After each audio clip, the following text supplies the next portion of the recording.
Je vais présenter le projet Mes modules mémo pour mémoire, module pour objet.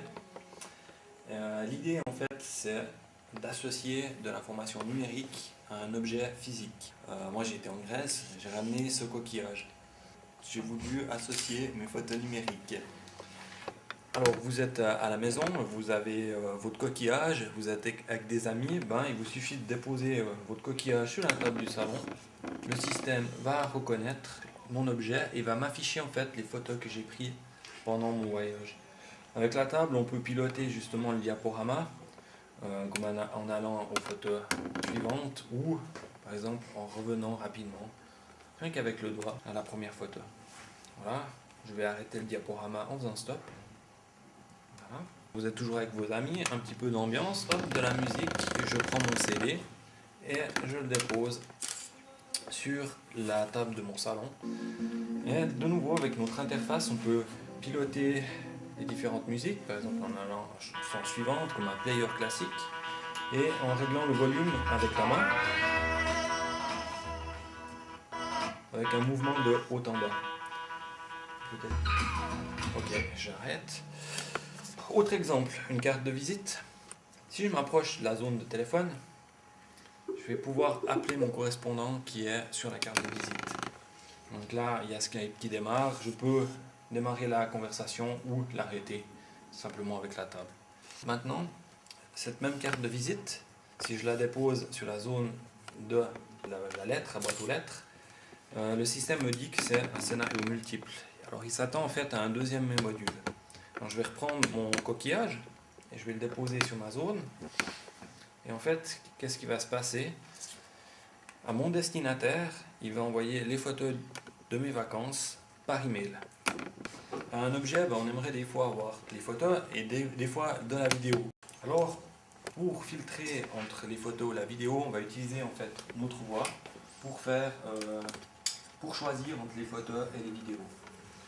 Donc, je vais déposer mon objet au centre, Pictures, et là, on va voir apparaître les images qui sont associées à cet objet. Et pour les vidéos, vidéo. Voilà. Donc, mon système a reconnu et on a la vidéo. Aussi, je peux régler le son. Alors, on a vu tout à l'heure des scénarios prédéfinis. Maintenant, on va voir comment on crée ces scénarios et comment on associe de l'information numérique à un objet. Alors pour cela, on prend un objet à souvenir et puis on va lui coller une petite puce derrière. En fait, c'est la technologie RFID.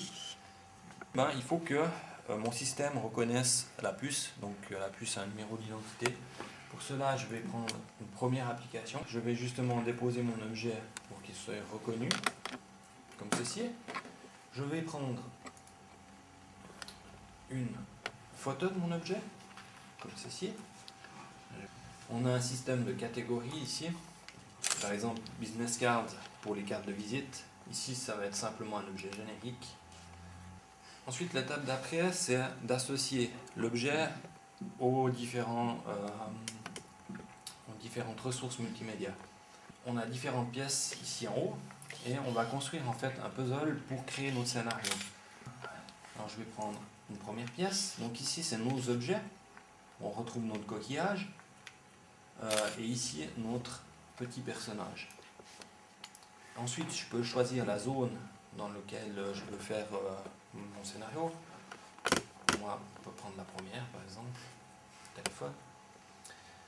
Et maintenant, on va faire l'action. Donc, est-ce qu'on veut afficher des vidéos, des musiques ou des photos? On va prendre un exemple avec les photos, comme ceci. Et ensuite, on doit définir quelle photo on veut voir. Si je prends un type musique sur une action photo, le système va me dire que l'action show photo n'est pas compatible avec le cluster de musique. Je vais aller chercher des photographies qui se trouvent dans mon PC. Je vais donner un nom. Le type de fichier, c'est des images. Je vais mettre une icône. Et puis là, je vais définir les images qui vont être dans mon cluster. Et une nouvelle pièce apparaît. Je vais la prendre, la coller comme ceci. Il ne me reste plus qu'à définir encore la pièce noire qui est la pièce de sortie, une pièce qui représente la télévision. Donc ici on a construit notre scénario qui signifie ceci: quand ce mes module est déposé sur cette zone, je vais jouer les photos qui ont été ajoutées tout à l'heure. Je vais mettre un nom de scénario et on va lancer la console comme tout à l'heure. Alors si je dépose mon objet sur la zone définie, j'ai mon scénario qui démarre avec les images qu'on a sélectionnées.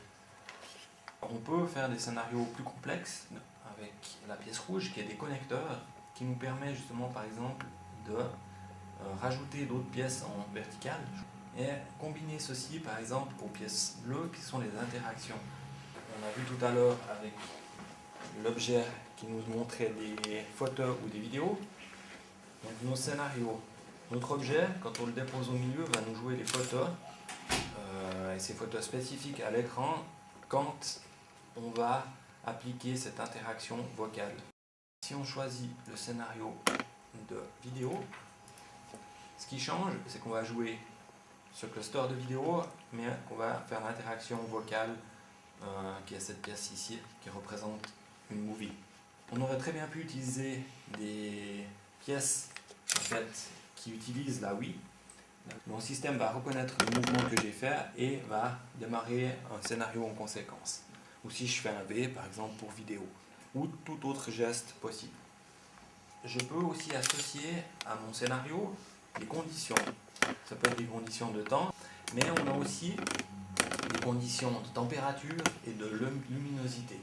Alors, je vais vous faire un exemple avec la lumière. Je vais ajouter le connecteur plus. Et puis je vais dire ce scénario, il va être joué seulement quand la lumière est allumée. Et je vais construire un scénario avec cette pièce, mais avec la lumière éteinte. L'objet, on a dit quand on va le déposer ici, il peut faire soit des photos, soit des vidéos, mais en fonction d'une condition. Et ces conditions, c'est les conditions de lumière, qui vont être prises par ce petit appareil. Donc, la carte ici, c'est des sensors qui vont capturer la lumière ou la température, par exemple. Et ici, on a un petit node, qu'on appelle BitNode dans notre cas, qui peut communiquer de l'information à distance via le Bluetooth à notre récepteur qui est lui lié à mes modules. Quand la lumière est allumée, il devrait jouer les photos qu'on a vues tout à l'heure, avec les photos de Windows. Ok, donc il a détecté que la lumière était allumée et il nous envoie les images. Pour simuler la lumière éteinte, je vais mettre mon appareil dans une boîte noire.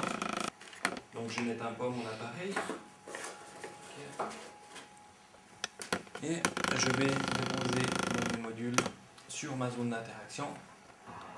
Et cette fois, la lumière est éteinte et on va jouer notre vidéo. Très bien. Et pour revenir sur les interactions gestuelles, on veut aussi que cette plateforme elle soit sans souris ni clavier. Donc on peut par exemple utiliser la Wii pour pointer les objets à la place de la souris. Je peux par exemple sélectionner mon interface de puzzle. Voilà. Et je arrive sur mon interface de puzzle.